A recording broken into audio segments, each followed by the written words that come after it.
জন্য।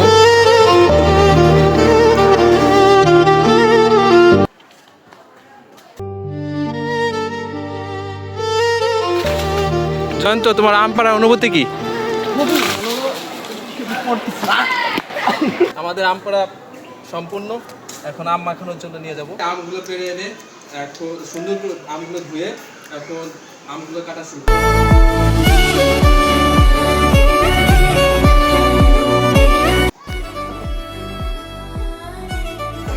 আম ছোলা সম্পূর্ণ। এখন আম কুচাবো, আম কুচে করে আম মাখাবো।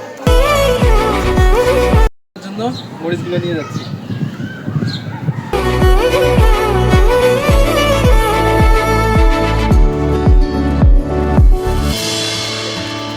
যাক, আমাদের আম কুচানো সম্পূর্ণ হয়ে গেছে।